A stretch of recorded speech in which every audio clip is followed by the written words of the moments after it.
Welcome back, everyone, and we are here for our bonus episode with Michael, and we are going to answer some of your questions and just some questions in general here. So to kick things off, something we typically ask in every episode this season was, what does the cross mean to you? I'd say the cross, it's an interesting thing because you have this guy named Jesus who came 2,000 years ago, and it's kind of an interesting symbol because it's kind of now it's almost a timeless, symbol now. And like I was saying earlier about, just the whole, God interacting with you. I think that's like from the beginning of time, this is what I believe, and that is God created us as humans to interact with others and to interact with Him. Mm-hmm. And so if we're looking at that supernatural experience, God's always beckoning for us to reach out to Him and interact with Him. A lot of, we've been reading in Ezekiel and Daniel lately, and almost every chapter in Ezekiel, it's a rough book to read through, by the way. There's some crazy stuff. I always think somebody should make a TikTok of all these really random Bible verses, be like, here, this is in the Bible too. But it's like, and then they will know that I am God. It's like God is trying to knock on our skulls to say, hey, I am here. I want to be in a relationship with you. I want to interact with you. I want to love you. And the cross is the ultimate way that God reaches out to us and says, hey, I made this sacrifice of my son to have this relationship with you. And if you believe in my son dying on the cross for you, you're going to have this supernatural eternal life starting now, working into the future. You have your life after your death on the earth with me eternally. Like, that's what I want you to do. I want you to have a life outside this earth right now with me, and also after you're dead with me. And so I feel like the cross is the ultimate reach out from God to say, I want you. Amen. And it's a symbol of love, and that's what Jesus did for us. He demonstrated that love for us, and the Bible tells us that while we were yet sinners, Christ died for us. So that's awesome. And along the same lines of the light of Christ in our lives through the cross, what are some ways that you're able to shine your light to those that you work with and are doing business with in the industry? Yeah. So, as a business owner and a leader at my company, I got to say it's challenging. I think the main thing that I try to communicate to all the people that I work with and interact with is, that I am a Christian. Often I'll say, hey, at church we do this, or, hey, I heard this recently, or, something like that. I try to bring it up. I'd say I'm not anywhere as confident as I probably should be. And, we have all these regrets and stuff like that. But, often I'll kind of say, hey, and there's actually two other things I totally forgot to bring up earlier. I'm going to have to ramble a little bit here again. But so the first one is there's a part of our church. It's called the Care Center. It's in Loveland, Ohio. And it reaches out to everybody, anybody struggling, whether they're, in need of some groceries, or if you're needing a career boost, if you're needing whatever. It's a great central place to all kinds of access to all kinds of things. If you are struggling with anything in your life, spiritually, physically, whatever, go to the Care Center. It's awesome. But one of the things that there was a need for was we had some career training classes. We had some resume building. We didn't have some other software training. And I love software. I just, going back to the Lotus 1-2-3 days, I just love the idea that you can create something on the computer. And so I was talking with the director, Greg, and I was like, hey, is there any, opportunity to have a software course to help some of these people out to, they trying to go back in and getting, retrained or whatever. And they're like, oh yeah, definitely. And it was pretty quickly and apparent that um, there's a lot of fear of technology out there, and we can conquer that. And so I started a course, and just a really random thing, but I sometimes will bring that up. I was like, hey, I I started a computer course at my church, and it's really helpful for people to get over their fear of computers, and trying to do that because when people know that you're a Christian, they'll bring up other conversations often. And so, it's not like I really have the opportunity to be like, oh yeah, God's really moving, blah, blah, blah. And they're like, dude, I don't care about God. Why'd you bring that up? And so it's a little bit more of a, they know where I am. And so, I pray for opportunities to, and they'll come to me and like, hey, I you know, if you could keep me in your prayers, that'd be awesome. And so I kind of feel like there's some knowledge there. They know I go to church. They know what church I go to. They know kind of where I stand about that. So it's kind of an open invitation, and it can be scary. I'm their boss usually, Yeah. so it's kind of like it's like, hey, this is personal, but so from a business point of view, there's that, and then um, something we haven't talked about yet is Spark at the Ark. So Yeah. it was a really great opportunity to like, oh, you're a believer too. That's really Hmm. cool. I got to hear about your how you integrated God and your faith and the amusement industry or attractions or theater or Hmm. film or whatever. So um, uh, and then also it's also great to meet people. I know when you talked with Alan Green about the prayer breakfast at Yeah. IAPA, that's where I met plenty of people as well. And that's been, it, it, it's kind of funny. It's called a prayer breakfast, but it's just more of a opportunity Fellowship. for Yeah. Christians to get together and network and listen to a speaker. And then there's usually a starting prayer and an ending prayer. So it's It's not like better. it's not like a prayer night or something Yeah. like that where you're intently praying for people. Hmm. So but then also I'll bring up um, in conversation quite a bit is my kids go to Christian school. They go to Mars Hill Academy. I would be a terrible student, by the way. Mars Hill Academy is directly across the highway from Kings Island. Oh. So yes, when I've dropped them off at school, sometimes I'll be like, "Oh, that's a really cool sunrise picture of Hmm. Orion and Diamondback in the Eiffel Tower." And so, but I'll mention a little bit about the school, and yeah, we go to this Christian classical school, and so sometimes that opens up that door of like, hey, I don't know this person at all, but now they know at least a little bit about that. Um, and I have to go on this tangent because I think it's cool, and that is a thing that my wife and I started 6 or 5 years ago called Coaster Camp. Hmm. And so this has nothing to do with the rest of the talk, but it does have to do with Mars Hill Academy.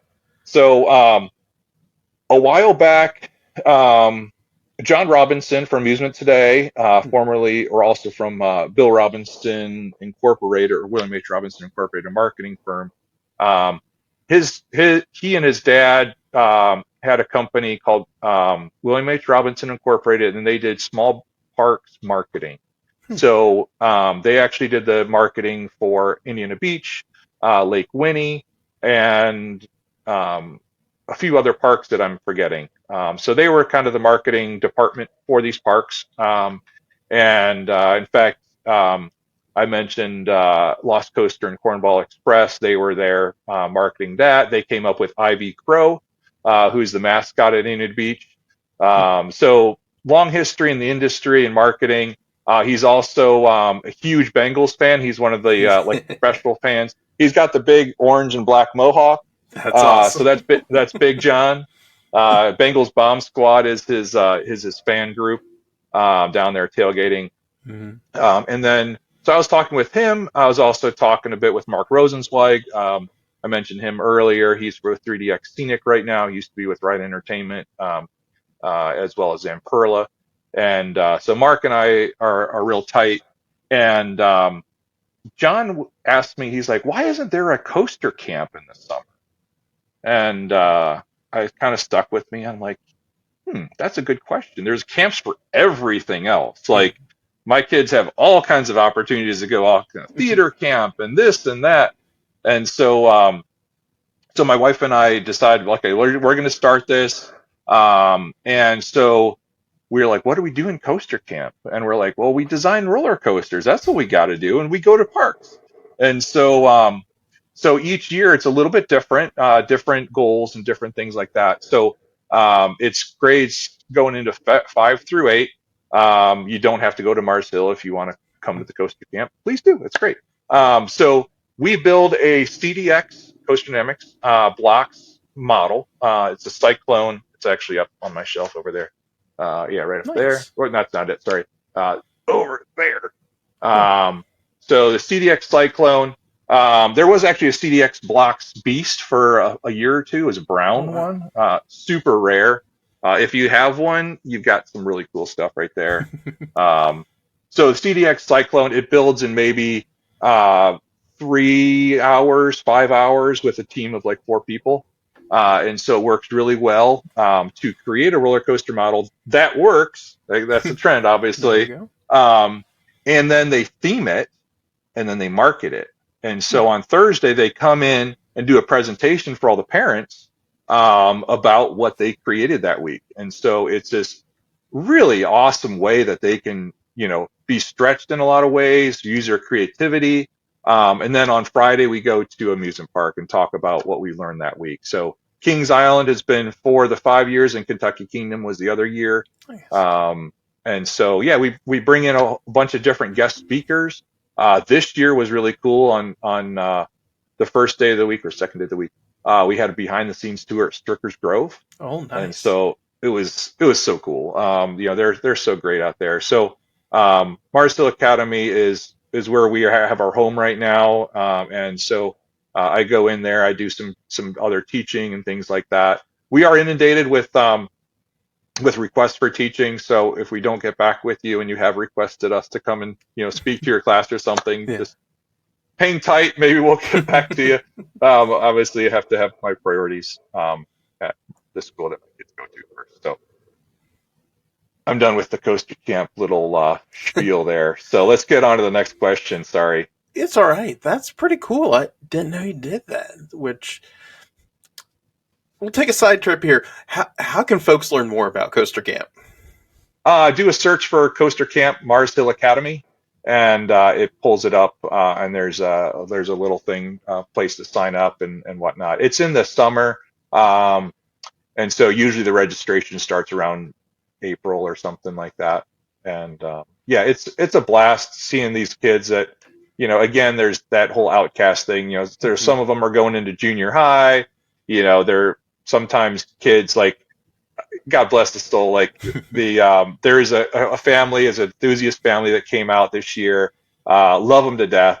The guy comes in, and I could tell he was into coasters, and he says, "Hi, I'm blah blah blah. I've ridden 127 roller coasters." Like, that was the first thing out of his mouth, and I'm like, "Oh, dude, you found your family here." So I was like, yeah, plenty of us are that. So Find Your People by Drew Holcomb and the Neighbors, by the way. There you go. It's a fun song. Nice. So, next question here. What is your life verse and why? My life verse. So I was talking a little bit about this weird supernatural stuff. Probably one of my first experiences. We were at this church growing up, and there was this visiting pastor that came in, and he was said that he had this prophecy ministry. And it's like, okay, that's weird. Like, I thought prophets were only in the Bible. I thought that, that was kind of a thing of the past. And so, but yeah, he was just exercising, trying to listen to God. And so he just prayed over people, and sometimes like verses or other words of encouragement, came to him, and he says, "Hey, this, might be for you." And um, so let's see here. I have it. Oops, where is it? It's Psalm. I just want to read it so I don't get it wrong. Psalm 90, verse 17. So I actually had this on my website when I was making my models too.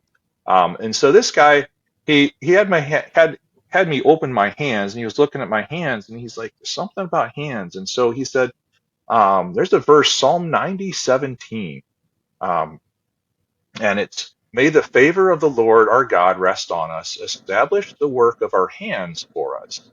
Yes, establish the work of our hands." And so that was like, huh. And so, my parents wrote it down for me, and it's just kind of kept coming back. And so, like I said, growing up, I always did stuff with my hands. I was always making stuff, designing stuff. When you're designing stuff, you're working with your hands on the computer. And so it was definitely this whole hands connection. And it was also kind of cool. My wife was at a women's retreat probably 15 years ago, and they all got these verses, and that was the verse that she got. I was Wow. like, like, how cool is that?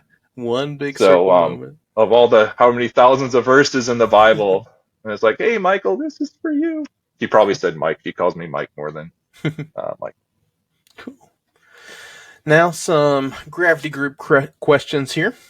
What Yeah. has been your favorite ground up coaster that you created? That's like naming a favorite kid. Um, so it changes every time I answer the question. There's been some really special rides that we've done. I'm going to name three for various Go reasons. for it. One is a Wooden Warrior, debut of our new trains. It's just such a fantastic installation, just super fun. Um, the voyage was just amazing. When we opened that, everyone was kind of disbelief that it existed. Mm-hmm. And it was just a really cool experience working with Will Cook. I feel that he's obviously sorely missed, and he was one of those people that um,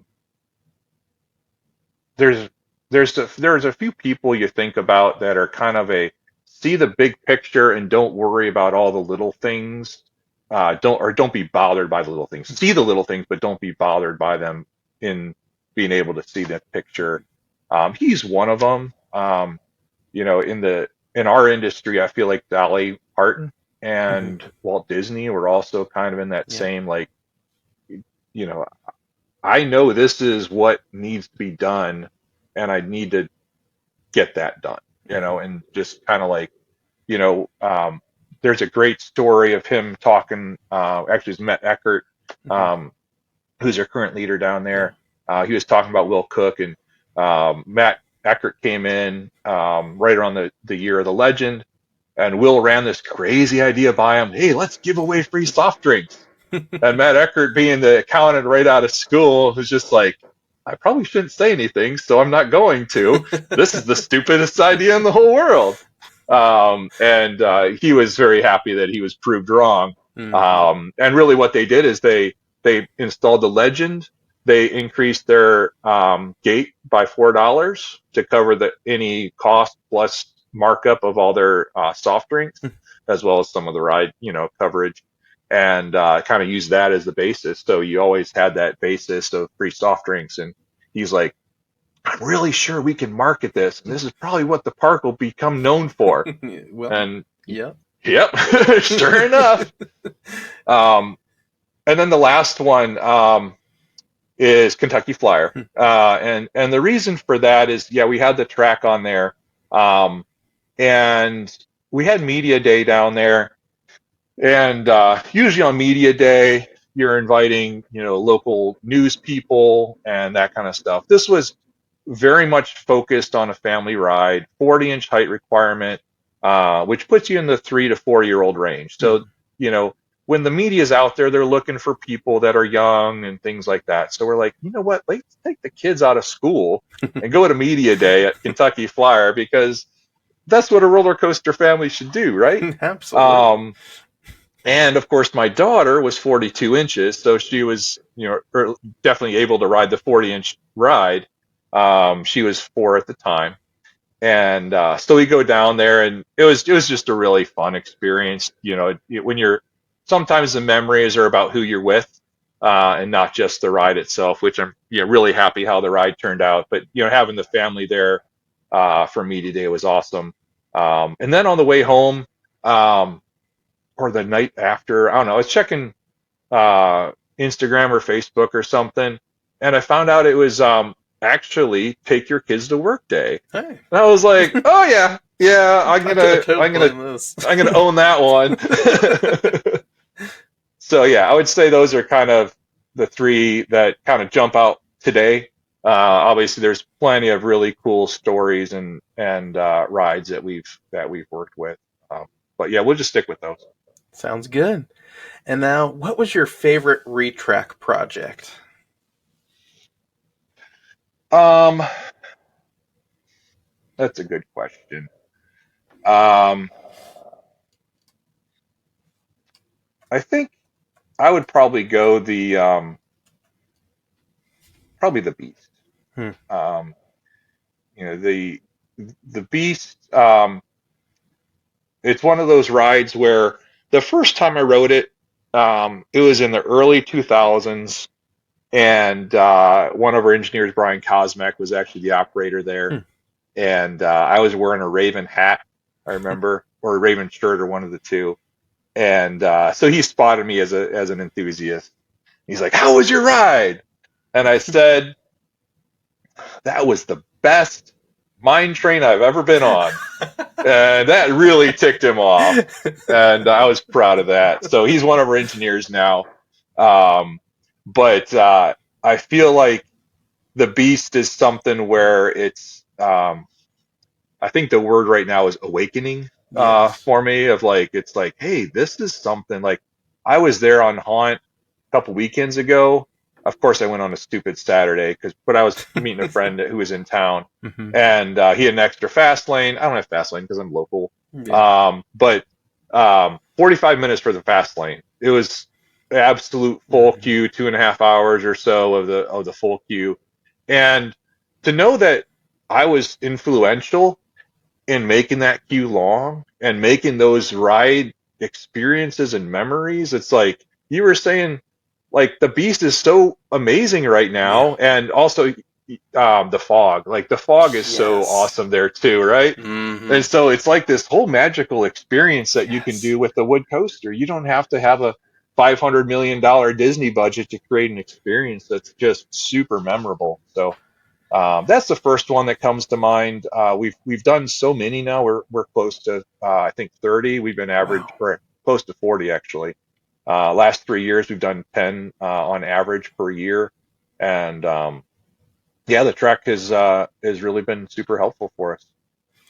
Yeah, I'm so glad you guys breathed that new life into the Beast. Like I said earlier in our talk, it's one of those rides I refuse to ride up until you guys retract it. Like, Hmm. just what work you did to it, and it's so much fun. And I every single time we've been to Haunt this season, we had to go on the Beast at night. It was kind of sad the first time we rode it because the fog wasn't rolling through there. I'm like, "Where's the Okay. fog? That's the best part of this ride." But when we got on there and the second time, like, "Oh, here's the fog. It's pitch black out in the woods. Hmm. You're just flying through." I'm like, "Well done, Gravity Group. Well done." Yeah, you got that chill air sometimes Yes. coming through the valley. Well, your experience was similar to my wife's, because when we were dating, um, we rode it, and she was like, she's had some back and shoulder injuries and things Mhm. like that over the years, and she's like, I can't ride that again. I was like, oh, that's a bummer. So she's like, oh, that was like, I just can't ride that ride anymore. Yeah, we're getting old or whatever, um, but she kind of said something along the lines is, unless something changes, and I Hmm. was like, oh, I know a guy. something did change. Let's try this again. And so she's like, oh yeah, that's enjoyable. Um, but here's the thing that everybody talks about the Beast, and one of my sixth graders or sixth graders from Coaster Camp said this. Is it a mid afternoon Beast ride? You don't get the full effect. Mhm. He's like, I don't know. I don't get the Beast. It's just a bunch of lifts and circles. It's like, go back to the And bus. You're going home. I know, right? I'm just like, yeah, you know what? There's some truth to that, but man, let's get It's some night rides crazy. on you for you. Yeah, man. Such a good time, even in the rain. Okay, another story on the Beast Mm. before we go to the next Yeah, question. go ahead. So, this is towards the beginning of the season. We're there with some friends, and it's slowly raining at the night. Like, okay, great. I didn't bring a jacket or anything. We get into the station, get into our seats. Torrential downpour. I kid you not. We come rolling down the station. I'm like, no. And we get up to the top of the hill after that very slow incline. I'm getting a shower going up that slow hill. And then we start dropping down. I'm soaked as soon as we get off of that. And I'm like, thanks, Gravity Group. But Nice. it was an enjoyable ride, but a very wet ride. I felt like I was in Soak City. But, oh, goodness. It wasn't like Orion stinging in your face though, right? I've ridden Diamondback in the rain, and that's one of the worst coaster experiences I've ever had. It's like needles Yeah. like Okay. puncturing you. Mm-hmm. Goodness. Oh. What project has been a challenge to complete, and how did you overcome it? Good question. I feel like particularly a lot of the early Gravity Group rides, um, we had some major challenges, and we kind of made some signatures with that. Like um, even at Custom Coasters, the Lost Coaster was a huge challenge. Like we're like, hey, we have exactly this footprint to work with, um, and uh, so yeah, we'll just go with Lost Coaster, even though it's Custom Coasters ride. We had next to no time to develop all this, the vertical lift, the cars, the magnetic brakes, a path that goes through this existing structure.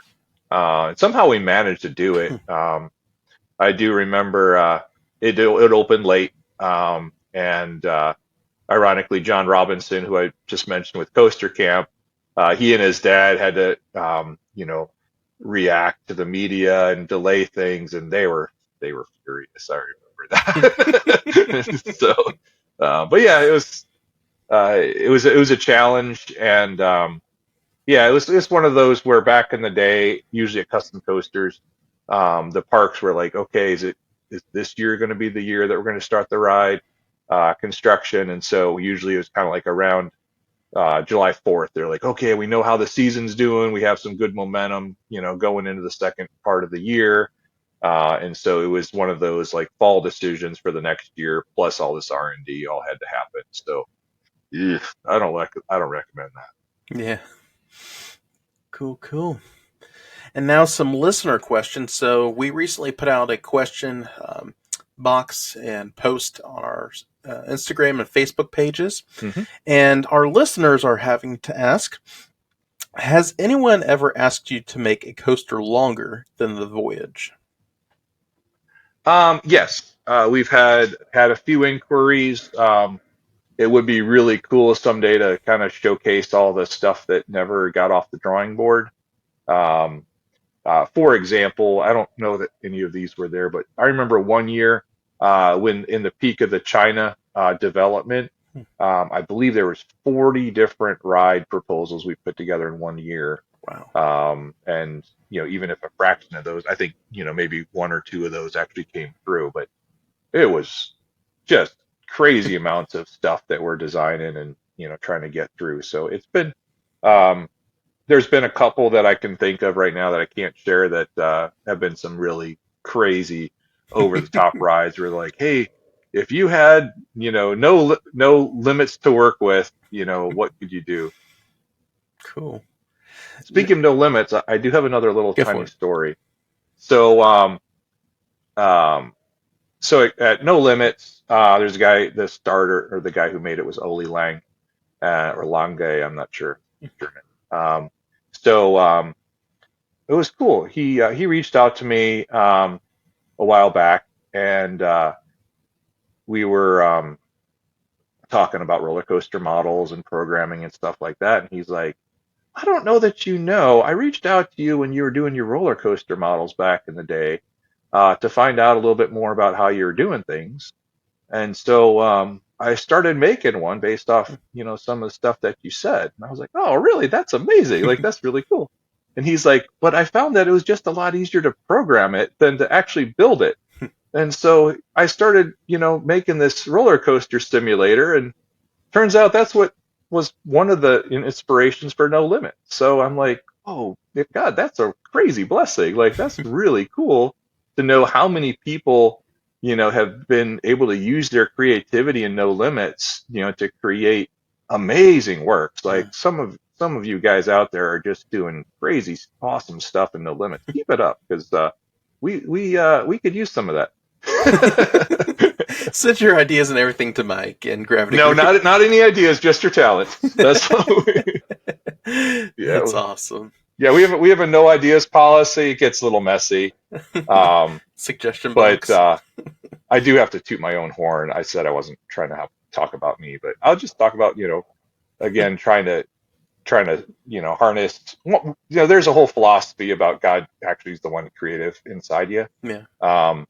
And I remember looking at all the B&Ms back in the 90s, and I was like, man, there's track above you, there's track below you. What if there was a track next to you and no track next to you?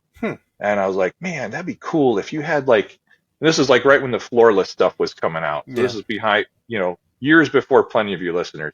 So I drew up this track. I had the track in the middle and then the seats on the outside. And I was like, man, this would be really cool. Like I was kind of envisioning something like Magnum, where you're just like going straight. There's nothing above you, nothing below you, Wow. nothing to the side of you. And I was like, man, that would be a really cool train. And so this is in the day of fax. So there's these machines out there where you're sending data over a telephone to create images. And so I faxed this to B&M in Switzerland. And I said, hey, you should make this. 1996.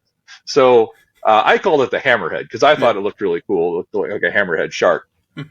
And so I faxed it to him and I said, hey, this would be a really cool idea. This is why, blah, blah, blah. And I got a fax back. And I was like, what? I sent it from my dad's office so that, he could send it and receive it. And I got a fax back. I still have it. It's cool. And it was like, yeah, we like your idea, but, we can't use it because it would, they gave some technical rotational inertia, technical mumbo jumbo. 5 years later, first wing coaster came out. Yeah. And I'm like, I should have patented that. So when you ride Gatekeeper, everyone, remember Mike. That's right. Yeah. So I don't know. I feel like sometimes the ideas land, sometimes they don't. But it's just kind of cool to feel like, hey, maybe I do have something. Sometimes that's what kind of helps me out of like, hey, maybe there is some ideas and creativity, whether it's me or God or whatever, that's coming up with some cool ideas. Awesome. Now this next one, you can pass if you're not allowed to say, but what is the fate of Switchback at ZDT? We don't know. That is the truth. I can tell you that. The park is obviously trying to sell it. We've worked with quite a few people that have expressed some interest. Usually the challenge of either money or the hassle of moving it has prevented them from moving forward. Obviously, nobody has moved forward yet with it. It's a frustrating time. Basically his insurance to run the park went from, I think it was $50,000, and it was going to go up to $180,000 the next year. And being a really small park, he's like, I just can't afford that. Like, that's just not anywhere close to how I can make ends meet here at the park. And so he just, he wanted to, he also kind of wanted to retire and spend more time with the grandkids and things like that. But he was just like, it just doesn't make any financial sense to keep the ride open. And so he was able to get an operator for his arcade. So there was another group locally that didn't want to step on his toes, but he had a relationship with. And so they were out of New Braunfels. They had an arcade up there, and so they were kind of hoping to expand into the Seguin area. And so that was kind of a cool, act or a cool opportunity for him. And now, he's also renting out some of the other buildings that he has. And so, yeah, he's kind of pivoting. It's a little, challenging, but he's also, just trying to figure out the next chapter. So that is the exhaustive version of your answer. Okay. The next one is, what was your favorite coaster project to work on? I think we kind of answered that already, but Yeah, we'll go with those three that I mentioned before. okay. Next is, what's one coaster that you worked on where after you were surprised on how it turned out? Cornball Express, I Hmm. think, would probably be the main thing where, we had what we were thinking. And I think it was one of those where people were a little surprised that you could have a family coaster with that much of airtime in a very constrained space. That was just super fun. It's gotten rough in the last, 5, 10 years in particular. Um, but yeah, when it opened, it was really, really, really fun. It's kind of one of those, you get to the station and it's like, wow, that was just a ton of fun. Um, they wanted a family coaster. Denise used to say they got the Adams family coaster. That's awesome. Uh, Another one that you can either hint or pass on. What are your 2026 projects that you're cooking up? I cannot say. All right. That's just Fair as enough. simple as that. You will find out In 2026. as social media of XYZ Park decides or not decides to post anything. So we always have to follow the park's queue on what they announce. As soon as they do, we share it, and you'll know at that point. All right, y'all. You'll find out in 2026. And then the last one Well, here is, you might find out in 2025 for 2026, yeah, but yeah, we'll you see. will definitely know in 2026 what Gravity Group's got up their sleeve. Yeah, even if it might be opening day of that park. Yeah, probably. And then, how are you adjusting during a time where family coasters are in demand? It's good for us. Hmm. We have on the golden tickets, we have two of the top five family coasters. Yeah. Wooden Warrior and Bobcat are both in the top five, along the likes of Big Bear Mountain. Mm-hmm. And so, very different budgets of rides, but if you're wanting a family ride, Gravity Group's got to be on your list because we've got some really strong candidates in that, and it's just one of those. It's just a great package. You have a very low cost maintenance ride, and it's a really good, genuine wood coaster feel. And with thinking about Bobcat, it's 100% pre-cut track, so it's super smooth. We actually pre-cut all the structure too, and it helps accelerate the precision and the time on site. Um, but yeah, they're both fantastic rides, as well as Oscar and Storyland and Wood Express and Wallaby Roan Alps Timber and Groenland's Twister. So everything in that small size category they're just home runs. They're just fantastic. But I'm really biased as well. Go ride them. Good stuff. And then lastly here, each week we like to highlight a song that means something special to us for our song spotlight. So go ahead and plug the two songs you have for this week's song spotlights. Yeah, as you can tell, my Christian music taste isn't as maybe as mainstream or normal as most people. Um, So I'm always looking for new music. I'm always, trying to find something that catches my ear that's different. I'm always looking for a good message that, maybe God has for me. And about a year ago, I found this one song. It's called Way Out. It's by Jet Trouble. I don't know why the band's named that, but it's primarily one guy. It's a really cool song.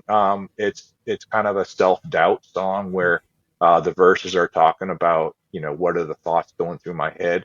And then the chorus is like, hey, I'm God. I've got a way out. Listen to me. I've got you. Just a really, really cool song. I highly recommend it. Um, and it's a little bit of a trend. There's a lot of really cool songs out, in my opinion, in Christian music right now that are just really talking about honesty, authenticity. Mental health is a big, big trend right now. I really hoping that the music can remain open and honest. And the second one is a little bit similar about thoughts in your head. It's called Loop Cycle by the Grey Havens. This is a song I heard various places, but I think I heard it on Radio U up in Columbus. If you're into particularly some more aggressive music styles, check out Radio U for sure. But yeah, the Loop Cycle song, it's it's powerful. If you just gotta really listen to the lyrics, and it's talking about the cycle of doubt and everything else, anxiety in your head, and how God can break them down like Jericho's walls. It's really, really powerful. Awesome. Well, Mike, it's been a pleasure having you on this week and to be one of our final guests for this era of the ROYL Podcast. And y'all, I hope this was a blessing, help, and encouragement to you as it was to me. And we're excited for the days ahead for Mike and Gravity Group. So stay tuned. And like we mentioned, keep looking to social media for 2026 appearances from Gravity Group. So Awesome. with that being said, hope you all have a good one, and we will see you next week here on the Ride of Your Life podcast.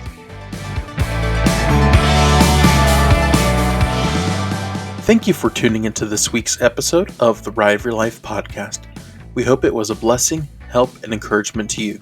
Stay connected with ROYL on Facebook, Instagram, Threads, and TikTok.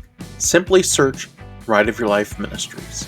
You can also visit our website, rideofyourlifeministries.com, for the latest news and updates, as well as our merch shop. Be sure to stop by our YouTube channel, simply search Ride of Your Life Ministries, for this episode and others from previous seasons. And you can also find future content there as well.